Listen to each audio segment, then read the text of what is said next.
So hello student, पिछली class में मतलब इस क्लास से पहले वाली क्लास में हम लोगों ने ये पढ़ लिया था कि मोल क्या होता है। यानी मैंने आपको मोल की बेसिक टर्मिनोलॉजी पढ़ा दी थी। व्हाट इज मोल, मोल किसे कहते हैं, और मैंने मोल में जो कुछ कॉन्सेप्ट आपको बताए थे वो मैं आपको रिकॉल कर देता हूं। थोड़ा सा ध्यान से देखिएगा। मैंने आपको कुछ खास बातें समझाई थी। मैंने कहा था कि कोई भी कंपोनेंट अगर आपके पास 1 मोल होता है, ध्यान से सुनिएगा, कोई भी कंपोनेंट अगर आपके पास कितना होता है, 1 मोल होता है। अगर 1 मोल होता है तो उस कंपोनेंट के 1 मोल में, ध्यान से सुनिएगा, अगर वो एटम है तो वो उसका एटॉमिक मास के इक्वल होगा।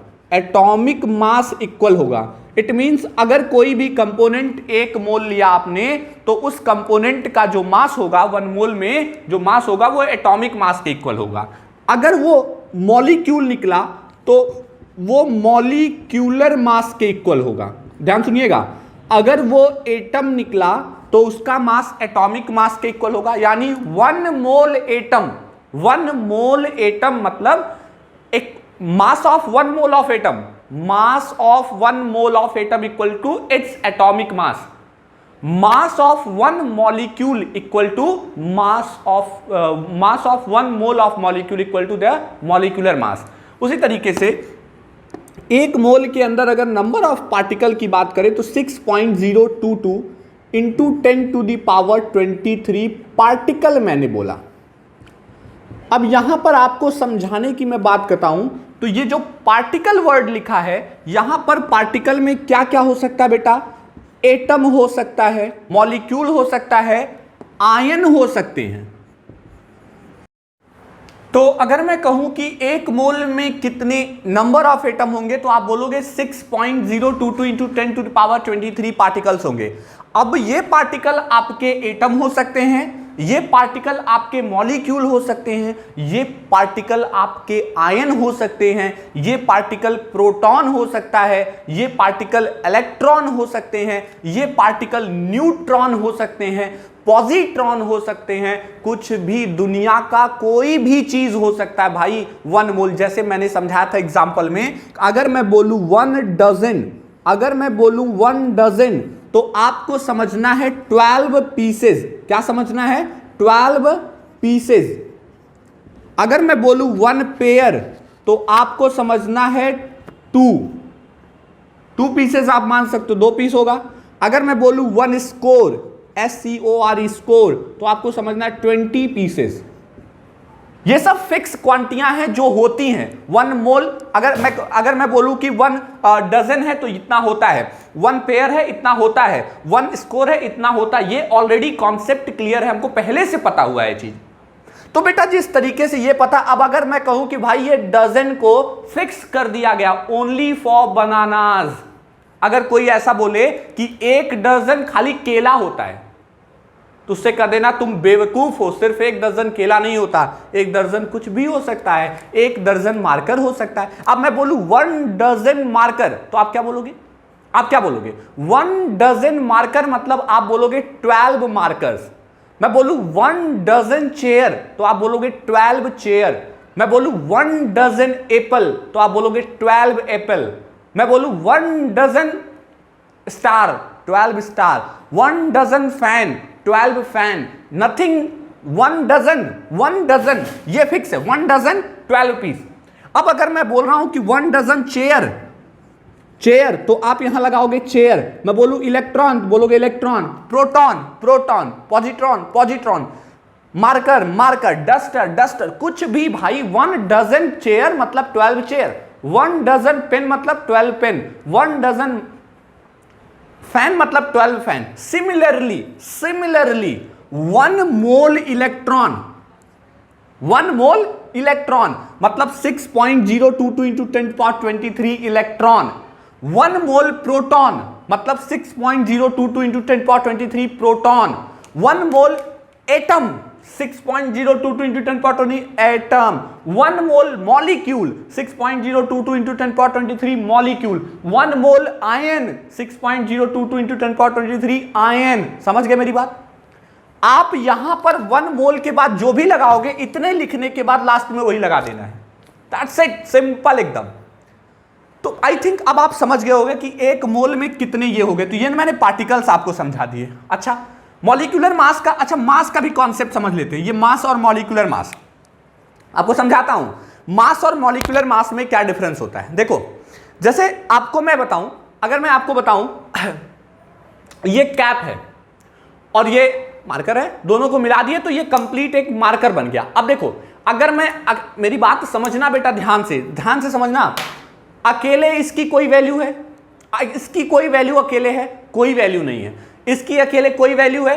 कोई वैल्यू नहीं है। लेकिन जब दोनों को मिला देते हैं तो अब इसकी वैल्यू बन जाती है। अगर मैं इस मार्कर को ऐसे अकेले लेके चलूं तो ये सूख जाएगा, ये किसी काम नहीं आएगा।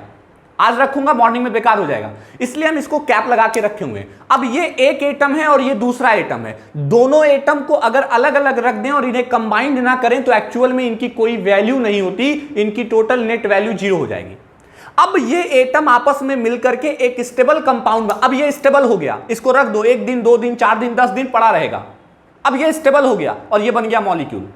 अब मैं पूछूं कि बेटा ये बताओ, ये मेरे पास है, मैंने कहा बेटा ये ना, ये कुछ मान लो 100 ग्राम है, 100 ग्राम है, 100 ग्राम है, और मुझे बताओ ये कितने मार्कर हैं। इसका टोटल वेट 100 ग्राम है। मैं पूछ रहा हूं बताओ कितने मार्कर हैं। तो तुम कहोगे सर अगर इसका वेट 100 ग्राम है तो मुझे यह बताइए कि किसी एक वेट का, एक मार्कर का वेट कितना होगा। जब मैं आपको एक मार्कर का वेट बता दूंगा तो आप कहोगे सर ये टोटल मार्कर का वेट आपने 100 बताया था, 100 divide by mass of 1 marker, आप बता दोगे कितने मार्कर हैं। अब समझो, एक मार्कर का जो मास है, एक्चुअल में एक मार्कर का जो मास है वही मॉलिक्यूलर मास है। एक मार्कर का जो मास है वो क्या है? मॉलिक्यूलर मास है। तो टोटल मास को इसके मॉलिक्यूलर मास से डिवाइड करने पर नंबर ऑफ एटम आते हैं। और ये एक मार्कर जो है ना, ये एक मोल मार्कर कहा जाएगा। एक मार्कर को एक मोल मार्कर कहा जाएगा और एक मोल मार्कर के मास को टोटल मास से जब डिवाइड करोगे तो नंबर ऑफ मोल निकल के आ जाएंगे। अब जैसे मैं यहां पर आपको समझाऊं, अब मैं देखो ये तो मॉलिक्यूल हो गया। अब मैं ऐसे खाली कैप हमारे पास होती, सिर्फ कैप होती, और पूछा जाता कि बेटा कितनी कैप है, तो तुम क्या कहोगे? टोटल कैप का वेट डिवाइड बाय 1 मार्कर का वेट। अगर ऐसा करोगे तो गलत हो गया ना बेटा, सीधे बताओ, गलत हो गया ना। अरे अगर यार तुमसे ये दिया है तो इसी के वेट से ना डिवाइड करोगे। तो जब आपको एटम का मास दिया हो तो आपको सुनो, जब आपको एटम का मास दिया हो तो एक मोल एटम के मास से डिवाइड करना होगा। जब आपको मॉलिक्यूल का मास दिया हो तो एक मॉलिक्यूल के मास से डिवाइड करना होगा, एक मोल मॉलिक्यूल के मास से। यानी अब मैं आपको जो बात समझा रहा हूं, ये बात समझ गए होगे। मैं यहां से हटा रहा हूं, यहां समझो। अब आप ये बात समझ गए होगे। आप क्या समझे अभी यहां पे आप अब ये बात समझ गए हो। देखो न्यूमेरिकल तभी लगा सकते हो जब कॉन्सेप्ट क्लियर हो। यहां पर आप ये समझे हो कि mass of 1 mole of atom, mass of 1 mole of atom, mass of 1 mole of atom equal to हो जाएगा बेटा एटॉमिक मास। किसके इक्वल हो जाएगा? एटॉमिक मास के इक्वल हो जाएगा। Mass of 1 mole of atom equal to atomic mass. अगर मैं बोलूं कि mass of 1 mole of molecule, 1 mole of molecule, mass of 1 mole of molecule, तो आप बोलोगे मॉलिक्यूलर मास। क्या बोलोगे? Molecular mass. अंतर समझो। जब मैं पूछूं कि मेरे पास बताओ टोटल कितनी कैप हैं, तो आप कहोगे टोटल कैप का वेट डिवाइड बाई 1 कैप का वेट। कैप जितने भी हैं टोटल कैप का वेट ले लो और टोटल कैप के वेट को एक कैप के वेट से डिवाइड कर दो, भैया आपको क्या पता चल जाएगा कितने मोल है, कितने मोल है। अब मैंने बोला ना mass of 1 mole of atom equal to atomic mass. अब अगर मैं कहूं कि मेरे पास 2 मोल एटम का, तो भाई 2 से मल्टीप्लाई कर, 3 मोल तो 3 से मल्टीप्लाई कर। तो अगर आपको मोल का मास पूछा जाए तो उसके एक मास को डिवाइड कर डालो। मैंने बोला ना मेरे पास एक मार्कर का वेट पता है, एक कैप का वेट पता है, मुझे 50 कैप का वेट चाहिए। मैंने बोला ना एक कैप मतलब 1 मोल कैप। केमिस्ट्री में एक कुछ नहीं होता है, मेरी बात समझ लो, केमिस्ट्री में एक कुछ नहीं होता है। आप कहो एक एटम, पागल हो, एक एटम हो ही नहीं सकता। मैंने बोला ना मोल का मतलब ढेर होता है यार। केमिस्ट्री में एक मोल का तो मेजरमेंट इतना डिफिकल्ट होता है, तुम सोचो एक एटम और एक मॉलिक्यूल की बात करो जिनको हम कुछ कर ही नहीं सकते, बहुत छोटी क्वांटिटी होती है, नहीं कर सकते। तो इसलिए ये ध्यान में समझ गए होगे। अब आपको बात समझ में आ गई ना कि अगर कोई आपसे मोल पूछ रहा है तो आप टोटल मास को एटॉमिक मास से डिवाइड करो, और एटॉमिक मास कुछ होता नहीं है, एटॉमिक मास एक मोल एटम का मास होता है। फिर से मैं बोल दूं, एटॉमिक मास एक मोल एटम का मास होता है, मॉलिक्यूलर मास एक मोल मॉलिक्यूल का मास होता है। सिमिलरली अगर कोई भी एटम है उसमें हम नंबर ऑफ एटम की बात करें तो वन मोल एटम, अगर 1 मोल एटम की बात करूं तो बोलोगे 6.022 इंटू 10⁻23 एटम।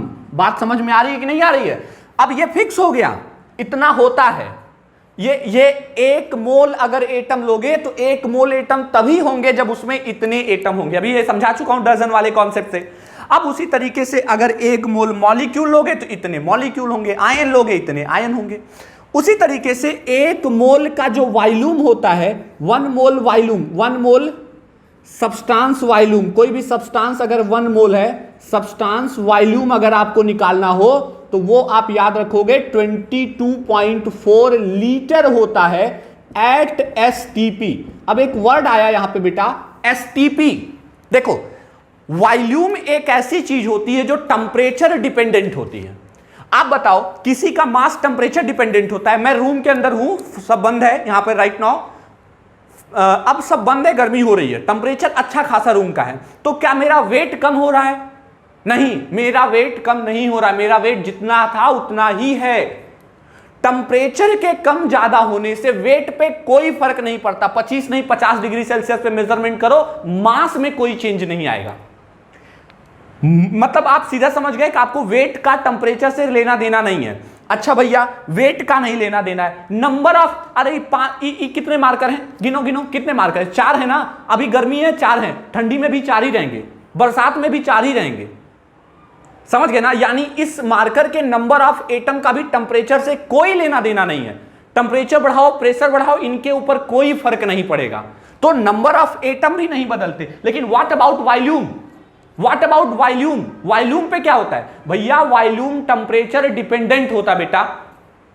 कैसे सोचो, अभी जब ठंडी होती है ये पूरा बांधे रहते हो, सब पूरा मुंह सब यहां तक, मुश्किल से किसी की आंख दिखती है, वो बंद किया रहता है, आकार ठंडी लग जाएगी। ठीक है, अब क्या होता है कि ऐसे केसेस में भी आप सरवाइव कर लेते हो, ठंडी में कोई दिक्कत नहीं होती। गर्मी में क्या होता है बताओ? सब कुछ खोल खाल के भी सफोकेशन होता है, आपको सफिशिएंट अमाउंट में ऑक्सीजन नहीं मिल पाती, तो आपको सफोकेशन होता है। कहते हो ना सांस फूल रहा है, उमस हो रही है, बहुत गर्मी हो रही है, क्या होता है? वो कहते हैं ना कि अकुलाहट टाइप की हो रही है, से रहा नहीं जा रहा, सफोकेशन हो रहा है, दिस टाइप का कुछ बोलते हैं। तो ये क्या है? जब टेम्परेचर बढ़ता है, एटमॉस्फेयर का टेम्परेचर बढ़ता है, तो जो गैसेस पार्टिकल होते हैं बेटा, वो एक दूसरे से कहां चले जाते हैं? दूर दूर चले जाते हैं। और जब ये गैस पार्टिकल दूर चले जाते हैं तो उनके बीच का वॉल्यूम बढ़ जाता है। अरे यार तुम बताओ, अगर मैं 2 पार्टिकल को इतने पास पास रखूंगा तो जाहिर सी बात है वॉल्यूम कम लेगा, और इसी को मैं दूर दूर कर दूंगा तो डेफिनेटली वॉल्यूम ज्यादा हो गया ना। वॉल्यूम ज्यादा हो गया ना। चीजों को फैला के बैठा दोगे तो ज्यादा वॉल्यूम कवर करेंगे, कंजेस्टेड करके बैठा दोगे तो वॉल्यूम कम कवर करेगा।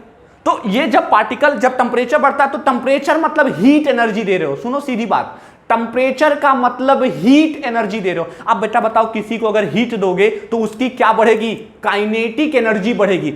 सिंपल समझो यार, काइनेटिक ना दिमाग में आए तो इतना समझो, एनर्जी बढ़ेगी। अब जब उसकी एनर्जी बढ़ेगी तो वो क्या करेगा? एक जगह बैठा रहेगा? नहीं, वो भागेगा। आज मैं जितनी मेहनत, जितनी लगन, जितनी एनर्जी के साथ पढ़ा रहा हूं, आज से 50 साल बाद इतनी एनर्जी के साथ नहीं पढ़ा सकता। रीजन क्या है? आज मेरे पास जो पोटेंशियल, जो एनर्जी है, वो टाइम बीतने के बाद नहीं रहेगी। तो अभी जब एनर्जी ज्यादा है तो मेरी मूवमेंट ज्यादा हो रही है, भाग दौड़ ज्यादा हो रही है। तो जब पार्टिकल की एनर्जी बढ़ती है, मोशन बढ़ जाता है। एक जनरल एग्जांपल देता हूं। एक गरीब आदमी कोई है, गरीब जिसके पास पैसा नहीं है, समझ रहे ना, पैसा नहीं है, नॉर्मल है, जैसे हम जैसे लोगों को ले लो। अभी क्या होगा? टेम्परेचर बढ़ रहा, बीमारी होगी, कुछ भी, मतलब कुछ भी प्रॉब्लम हुई, जुकाम बुखार सर दर्द जो ना समझ लो, कहाँ जाएंगे? जहां रहते हैं लोकल में डॉक्टर को दिखाएंगे ना, कि दिल्ली जाएंगे और विदेश जाएंगे चेकअप कराने? नहीं जाएंगे, लोकल में रहेंगे, आसपास में ही रहेंगे। पैसा बढ़ेगा तो सिंपल बुखार आने पर भी बंबई और फिर उसके बाद बाहर जाएंगे। जितना पैसा बढ़ेगा आपका रेंज उतना बढ़ता जाएगा। पैसा गरीब घर का आदमी है ना, कोई पूछे भैया कहाँ है, अरे कहाँ है, कहाँ, वहीं देखो, वहीं दुकानियों के बैठे होंगे कहीं, वहीं आसपास कहीं होगा, मतलब वो आपको इजीली अवेलेबल होगा। और जितने बड़े आदमी, नेता मंत्री, किसी के यहाँ पहुंच जाओ, जितने पैसा वाला होगा, बिजनेसमैन, कहाँ, अरे यार तो वो लंदन है, तो क्या अमेरिका गए? समझ गए ना? क्या पैसा बढ़ा तो उनकी डिस्टेंस बढ़ गई, अब वो दूर दूर आपको मिलेंगे, पास नहीं मिलेंगे। तो जब आप हीट करते हो पार्टिकल को, तो पार्टिकल की क्या बढ़ेगी? एनर्जी बढ़ेगी, और वो पार्टिकल फिर एक दूसरे के पास नहीं आना चाहते हैं। जितनी एनर्जी बढ़ती जाएगी, पार्टिकल एक दूसरे से कहां होते जाएंगे? दूर होते जाएंगे। अब पार्टिकल के बीच की दूरी बढ़ेगी तो वॉल्यूम बढ़ेगा, और वॉल्यूम बढ़ेगा तो डेंसिटी घट जाएगी। अभी मत करना, डेंसिटी क्या होती है? पर यूनिट वॉल्यूम में जितने एटम होते हैं वो डेंसिटी होती है। आपने पढ़ा था पिछली क्लासेस में, mass per unit volume is called density होता है। मास पर यूनिट वॉल्यूम को क्या बोलते हैं? डेंसिटी कहते हैं। अब बताओ बेटा, अगर वॉल्यूम बढ़ेगा, मास नहीं चेंज हो रहा है, यार बार बार बोल रहा हूं, टेम्परेचर पे डिपेंडेंट नहीं होता मास। अब अगर वॉल्यूम बढ़ेगा तो डेंसिटियां घटेगी ना, वॉल्यूम बढ़ा तो डेंसिटी घट गई। अब बताओ, अगर डेंसिटी घट गई तो जो अगर एक बार सांस लेते थे, सपोज करो 10 लाख ऑक्सीजन के मॉलिक्यूल आपके अंदर चले जाते थे, फेफड़े में, यहां पे 10 लाख मॉलिक्यूल जाते थे। एक जनरल एग्जांपल, इससे ज्यादा जाते हैं, 10 लाख जनरल बोल रहा हूं। अब क्या हुआ, जब वॉल्यूम बढ़ गया तो खूब बड़ी सी सांस लिए, और खूब बड़ी सी सांस लिए, 10 लाख के बजाय पता चला 5 लाख ऑक्सीजन मॉलिक्यूल गए। क्यों? वॉल्यूम डबल हो गया। वॉल्यूम डबल हो गया तो अब पार्टिकल कम हो गए। खूब सांस लिए, 5 लाख मॉलिक्यूल गए, तो ऑक्सीजन अंदर कम गई। ऑक्सीजन कम गई तो अब आपको बायोलॉजी का टर्मिनोलॉजी पता है ना, ऑक्सीजन कम जाएगी तो अंदर जो ऑक्सीजन कम जाएगी तो जो कंबशन प्रोसेस होता है वो नहीं होगा, और जब कंबशन प्रोसेस नहीं होगा तो एनर्जी जनरेट नहीं होगी। एनर्जी जनरेट नहीं होगी तो मुझे बताने की जरूरत नहीं क्या होगा, समझ गए ना? सफोकेशन होगा ना, वीकनेस आएगी, हाफा आने लगेगा आपको, ये इस टाइप की प्रॉब्लम शुरू हो जाएगी। तो ये मैं जनरल इसलिए यहां पर बार बार हाईलाइट कर रहा हूं, एसटीपी। अब एसटीपी होता क्या है? इतनी बात आप समझ गए हैं, स्क्रीनशॉट ले सकते हैं। अब हम बता रहे हैं आपको एसटीपी क्या होता है। देखो, एसटीपी एक्चुअली होता है स्टैंडर्ड टेम्परेचर प्रेशर। क्या होता है? स्टैंडर्ड टेम्परेचर प्रेशर को बोलते हैं एसटीपी।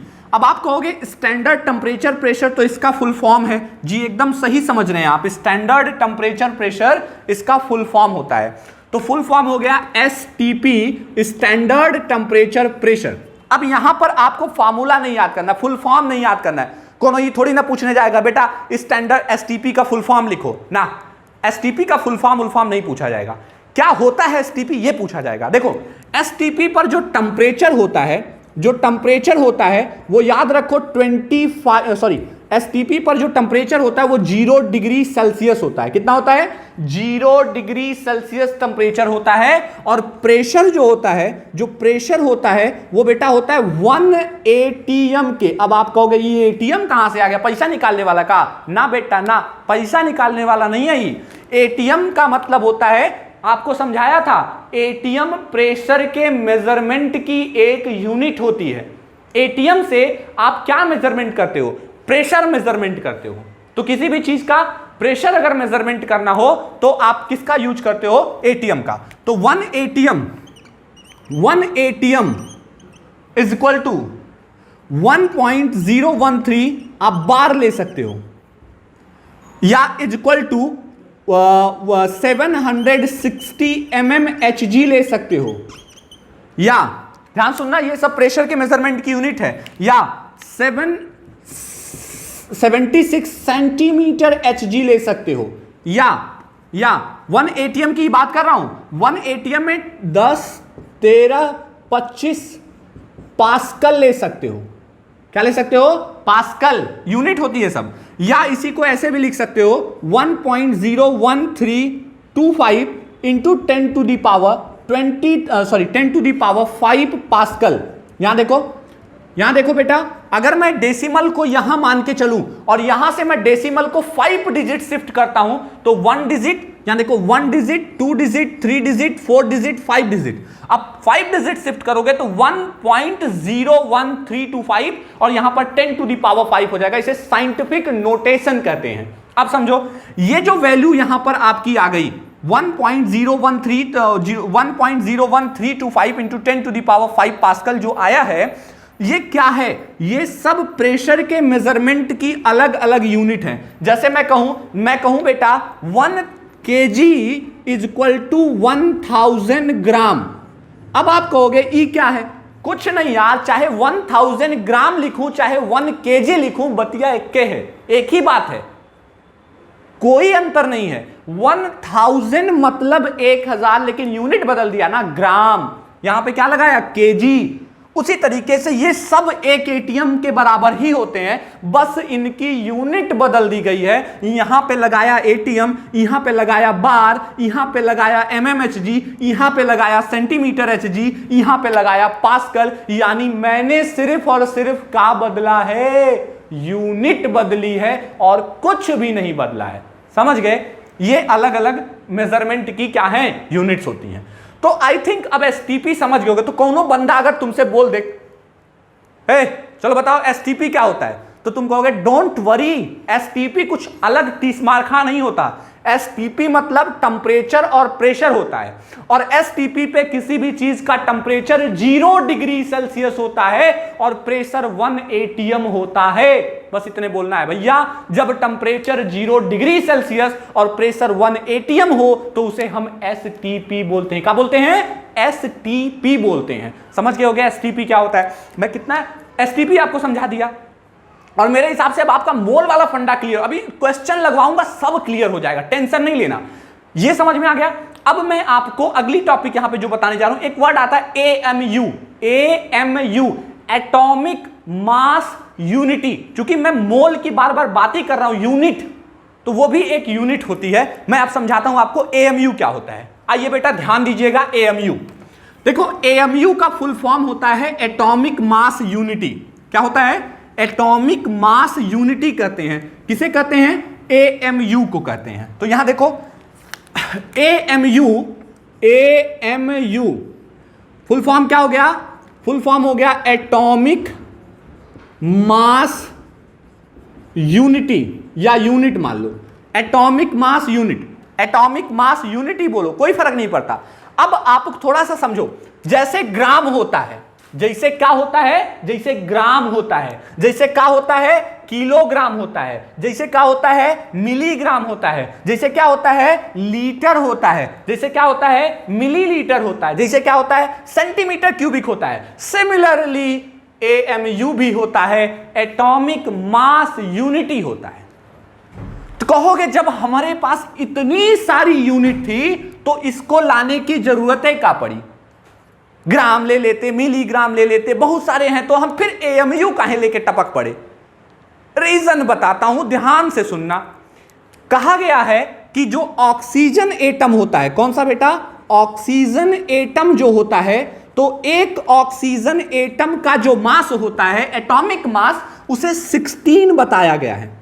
कितना बताया गया है? 6। अभी मैं यूनिट नहीं लगा रहा हूं, अभी मैं सिर्फ बता रहा हूं 16 बताया गया है। अच्छा सोचो, अगर मैं इसको 16 ग्राम बोल देता, अगर मैं इसको 16 ग्राम बोल देता, तनी उम्मीद करो। एक बार कहा जाता है कि एक पर्सन के अंदर जो सेल्स होते हैं, सेल हमारे अंदर बॉडी के अंदर जो सेल हैं, एक आदमी के शरीर के सेल्स को निकाल के अगर फैलाया जाए तो पूरी पृथ्वी को 4 से 5 राउंड कवर कर सकते हैं। एक आदमी के शरीर के सेल्स को निकाल के अगर पृथ्वी को ढका जाए तो 4 से 5 परत सेल्स की बना दोगे पृथ्वी के ऊपर, 4-5 लेयर बन जाएगी, इतनी सेल्स होती हैं। अब सोचो, अगर मैं कहूं कि एक सेल को, जनरल एग्जांपल बोल रहा हूं यार, एक सेल को अगर एक ऑक्सीजन एटम भी चाहिए, अगर मान लेते हैं एक सेल को एक ऑक्सीजन एटम भी चाहिए, तो अब बताओ अगर एक सेल को एक ऑक्सीजन एटम भी चाहिए होता तो टोटल, अगर मैं जनरल एग्जांपल 1 लाख ही सेल्स मान लेता हूं, जो कि बहुत ज्यादा होते हैं, तो बेटा 1 लाख है तो यानी 16 ग्राम तो एक को चाहिए, इंटू 1 लाख यानी 1, 10, 100, 1000, 10,000 लाख, मल्टीप्लाई करो तो थोड़ा 16 और 1 2 3 4 5 1 2 3 4 5 लगा दीजिए भैया। तनी इसको केजी में बदलो, केजी में बदलो, तनी बदलो ना, 1000 से डिवाइड कर दो। जब करोगे तो 3 जीरो कट जाएगा और कहा जाएगा 1600 क्या केजी, मतलब भैया समझ रहे हो 1600 किलोग्राम, 1600 किलोग्राम वेट हो जाएगा अगर 1 लाख सेल भी हमारे अंदर हुई तो। अब उसी तरीके से सोचो, यानी अगर आपने खूब, आपको कोई कह रहा था भैया चलो तुम्हारा वेट करें, तो तुम क्या वेट करोगे, रुको भी बताता हूं। तुमने क्या किया, खूब बाबा रामदेव की तरह जैसा समझ रहे ना, खूब एकदम जोरदार सांस खींच लिए, पूरा ये फूल गया, खींच लिए। अब पता चला तुम्हारे अंदर 1 लाख से ज्यादा मॉलिक्यूल ऑक्सीजन के चले गए। ले भैया 1 लाख से ज्यादा मॉलिक्यूल जाते ही आपका वेट 1600 किलोग्राम खड्डे बढ़ जाएगा, 1600 किलोग्राम बढ़ जाएगा। मतलब समझ रहे हो यार, मतलब समझ रहे हो क्या हो रहा है, मतलब ई यूनिट तो बहुत गड़बड़ कर देगी, यानी ग्राम राम से तो बहुत ज्यादा छोटी यूनिट होती होगी इस 16 की। इसलिए हमारे पास कोई ऐसी यूनिट ही नहीं थी जिसको मैं यहां पे लगा सके, इसलिए हमने एक नई यूनिट बताई जिसे हमने नाम दिया AMU। नाम क्या हुआ, एटॉमिक मास यूनिट, यानी एटम के मास की यूनिट। कुछ नहीं मिला तो हमने क्या नाम दिया, एटम के मास की unit, that is called AMU। तुम कहोगे वाह कितनी अच्छी बात है, AMU पता चल गया। भैया AMU मतलब एटम के मास की यूनिट को क्या बोलते हैं, AMU। अब जैसे जैसे टेक्नोलॉजी आगे बढ़ी, अब व्हाट्सएप में गुड मॉर्निंग बोलना था GM लिख देते हो, केमिस्ट्री वाला सोचेगा भैया ग्राम लिख रहा है तो GM लिख दिए। हाँ, तो लैंग्वेज को सॉर्ट कर रहे हैं, तो केमिस्ट्री में भी अपडेशन चलता है। यो लोग क्या किए, तुम लोग बार बार AMU बोला, लो U लिख दिया, खाली का लिखा U। अब U का मतलब यूनिफाइड मास, आगे चल के AMU लिखने के बजाय सिर्फ लिखा जाने लगेगा U, यूनिफाइड मास। कौन सा मास, यूनिफाइड मास, U का मतलब हो गया। अब आगे समझ लो, थोड़ी सी बतिया और समझ लो, थोड़ा सा, ज्यादा नहीं। यहां देखो, अगर मैं कहूं आपसे यूनिफाइड मास जो यहां पर यूज कर रहे हो, तो एक AMU is equal to 1 AMU is equal to कितना होगा, तो 1 AMU इज इक्वल टू, याद रखना, मास ऑफ एटम, सॉरी हाँ 1 AMU इज इक्वल टू, अगर मैं बोलूं तो आप बोलोगे mass of atom, mass of 1 atom, जो भी आपका एटम का मास आ रहा है, एक एटम का जो भी मास आ रहा है, डिवाइडेड बाई 12। अगर आप उसे 12 से क्या कर देते हो, डिवाइड कर देते हो बेटा, किससे डिवाइड कर देते हो, 12 से अगर आपने डिवाइड कर दिया तो आप समझ जाइए कि आपने उसका क्या निकाल लिया, AMU में मास निकाल लिया। यानी एक एटम का अगर आपको मास चाहिए, अगर आपको एक AMU का मास चाहिए, तो एक MU के मास के लिए सबसे पहले आपको एक एटम का मास निकालना होगा, और एक एटम के मास को किससे डिवाइड करना होगा, 12 से। अगर एक एटम के मास को 12 से डिवाइड करोगे तो जो मास आएगा वो एक AMU का मास हो जाएगा, यानी मास ऑफ 1 AMU। ऐसे लिख दूं, mass of what, mass of 1 AMU। यहां से लिख दो मास ऑफ 1 AMU। 1 AMU का अगर मास निकालना हो तो एक एटम के मास को किससे डिवाइड कर देना है, 12 से। तो सिंपल कॉन्सेप्ट निकल गया, 1 AMU इज इक्वल टू 1/12। इसीलिए हमने कार्बन लिया, कार्बन का मास कितना होता है, 12 होता है, तो 12 को किससे डिवाइड करिए, 12 से। यानी 1 AMU इज इक्वल टू हो जाता है 12th part of C12 mass. Book में देखोगे ऐसे लिखा हुआ है, मास, कार्बन के मास को, कार्बन के एटॉमिक मास को 12 से डिवाइड कर देते हैं। तो सिंपल, मैं वो सब बुक वाला नहीं रटाना उठाना चाहता हूं, सीधी बात सुन लो, वो तो तुम कभी भी रट सकते हो, मेरे लॉजिक से समझ लो। मास ऑफ 1 एटम अगर आपको निकालना हो तो मास ऑफ 1 AMU में अगर निकालना हो तो मास ऑफ 1 एटम यहां कर दो इन ग्राम, को किससे डिवाइड कर दो, 12 से, आपको उसका मास AMU में मिल जाएगा। ठीक है, तो इतना कर लेंगे। अब हम लोग अगले लेक्चर में न्यूमेरिकल्स लगाएंगे। अब हम न्यूमेरिकल्स लिए एकदम तैयार हो गए। कल जो छोटा मोटा कुछ चीजें बच गई थी, नहीं बता पाए थे, उनको आज क्लियर कर दिए। उम्मीद करते हैं मूल कॉन्सेप्ट एकदम बिंदास तरीके से क्लियर हो गया होगा। किसी को उसमें कोई प्रॉब्लम नहीं। अच्छा बेटा, अगर आपको ये वीडियोस अच्छे लग रहे हैं, कॉन्सेप्ट समझ में आ रहा है, तो प्लीज़ लाइक, शेयर और सब्सक्राइब कर लीजिएगा, ठीक है।